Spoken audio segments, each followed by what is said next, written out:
నీ ప్రేమ నన్ను ఇంతలా హత్తుకుంటుంది అనుకోలేదు. నీ ఆలోచనలు నా మాట కాదని నీ వెంట పరుగులు పెడుతున్నాయి.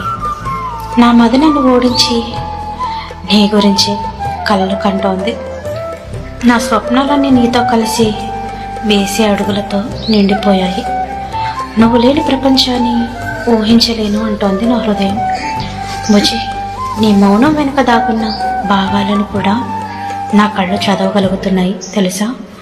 ఎన్ని అమావాస్యలైనా సరే నీ చీకటికి దీటుగా వెలుగునిచ్చే పున్నమిని నేను అవుతాను.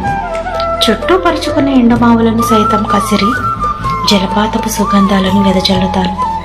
నీ దారిలో అడ్డుగా ఉన్న సమస్యలను మరి తప్పించుకొని నీకు తోడుగా నీతో కలిసి అడుగులు వేస్తాను. నీకు అర్థమవుతుంది కదా నా మదిలోని మాట. ఓయ్ బుజ్జి, ఇంత గురించి. అనగనగా ఒక ఊళ్ళో ఒక అందమైన ప్రేమ జంట ఉండేది. చాలా సంతోషంగా ఉన్న వాళ్ళ జీవితంపై కాలం పగబట్టింది.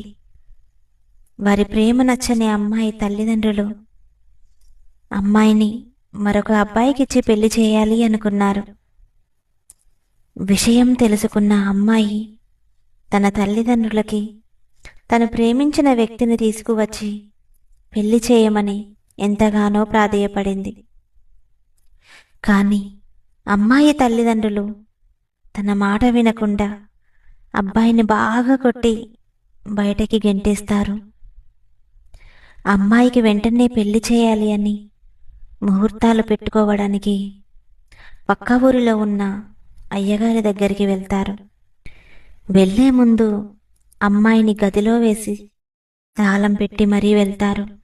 మన లైఫ్లో నుంచి కొన్ని వస్తువులు దూరమైతేనే మనం తట్టుకోలేము. అలాంటిది ప్రేమించిన వ్యక్తి దూరమైతే బ్రతకగలమా? దూరం ఎప్పుడు మనుషుల మధ్య ఉండాలి కానీ మనసుల మధ్య కాదు.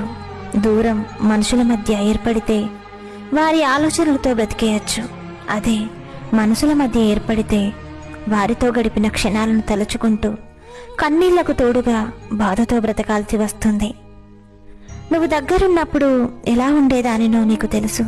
ఇప్పుడు నువ్వు దూరం అయ్యాక, నీ మాటలు కరువయ్యాక ఏమీ తోచట్లేదు. అనుక్షణం నీ ఆలోచనలే, ప్రతి క్షణం నీ జ్ఞాపకాలే. ఆకలి అవ్వడం లేదు, కన్నీళ్లు ఆగడం లేదు, బాధ తీరడం లేదు. ఇన్ని రోజులు శరీరానికి గాయం ఏర్పడితే నొప్పి కలుగుతుంది అనుకున్నా. కానీ ఈరోజు దూరమైన నీకు ఎలా తెలుస్తుంది నా దగ్గరున్న నీ జ్ఞాపకాల విలువెంతో? జీవితం ఎలాంటిది అంటే అర్థం కాని వయసులో ఆనందాన్నిస్తుంది. అన్నీ అర్థమయ్యే వయసు వచ్చేసరికి కన్నీళ్ళనిస్తుంది.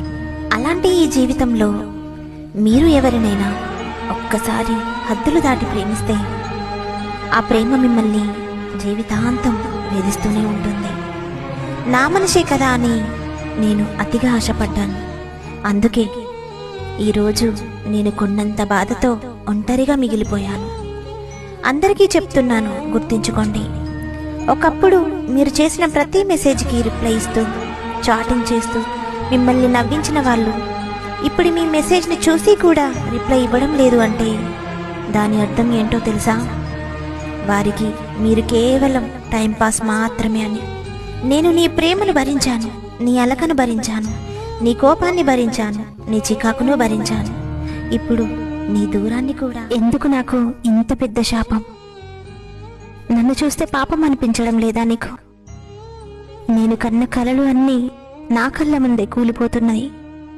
ఇది కళ్ళకు గంతలు కట్టి దోబూచలాటలాడుతుంది నాతో. నేనేమైనా మనసులేని ప్రేమ బొమ్మనా? ప్రేమించి వదిలేయడానికి ప్రతి ఒక్కరి జీవితంలో ఎవరో ఒకరు, ఒక్కరంటే ఒకరు ఎప్పుడు, ఎందుకు, ఎలా మన జీవితంలో పరిచయం అవుతారు తెలియదు. మన మనసును తట్టి లేపేవారు ప్రతి ఒక్కరి జీవితంలో ఒకరు ఉంటారు. వాళ్ళు కమ్ముకున్న మబ్బుల్లా అలా వచ్చి ఇలా వెళ్ళిపోతారు. మళ్ళీ కలుస్తామో లేదో కూడా తెలియదు, నమ్మకం కూడా లేదు. కానీ మన ఊపిరి ఉన్నంత వరకు వారి జ్ఞాపకం మన మనసులో ఒక చెదిరిపోని సంతకంలా, వారి ప్రేమ ఒక తీయని మధురంలా, కలిసి పంచుకున్న సంతోషాలు ఒక తీపి గుర్తులుగా శాశ్వతంగా మిగిలిపోతాయి అంతే.